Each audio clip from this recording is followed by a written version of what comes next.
Broward County parents are gearing up for a brand new school year, and that includes School Superintendent Robert Runcie, who tells us he's making changes to meet new quality standards for students.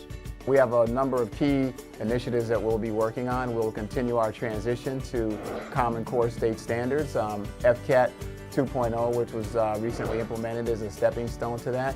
But it's all focused on improving the quality of instruction in our schools to equip our students with 21st century skills.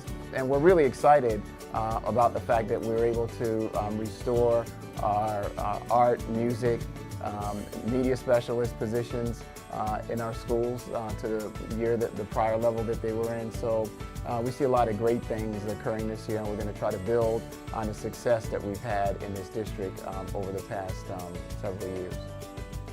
Where the current recession is still in play, the school district is strategically focusing its budget in one area: leadership. We took some steps earlier this year to make sure that we put a budget process in place that struck the correct balance between focusing on student outcomes and academic excellence and ensuring that was our primary focus, while at the same time ensuring that we were going to be as compliant as we possibly could be relative to class size. So that's another major initiative that we put in place as well. Continue to work on the quality of our leadership in our schools. Principal quality and leadership makes a tremendous difference.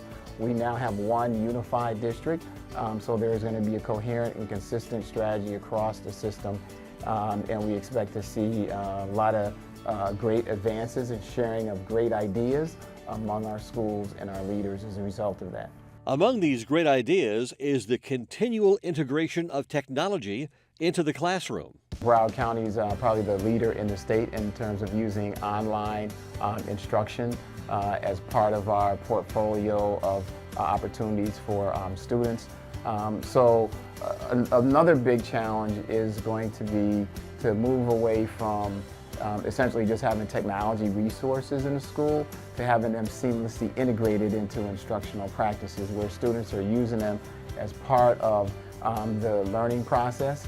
Not all students learn the same way, so we know there's multiple modalities in terms of how students learn. Some students learn in one-on-one instructional settings. Some learn better in a group format. Some students are visual learners. Others learn verbally. Some like to deal with online technology. Others don't.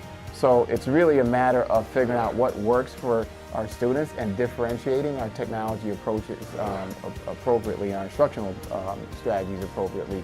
And in many cases, technology becomes a way that we help teachers become more effective. Technology and the internet are making an impact on the way students are learning at school.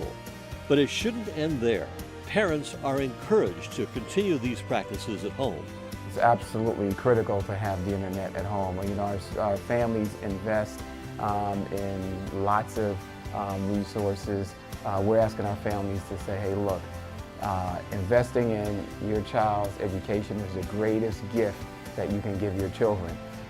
And working to make sure that there's internet access at home is going to give your child the competitive advantage that they're going to need to succeed in a global marketplace. Technology has become a vital part of our everyday lives, and now thanks to broadband adoption programs, families that couldn't afford access to the internet now can. For Comcast Newsmakers, I'm Spiro Kent at Nova Southeastern University. Thank you for joining us.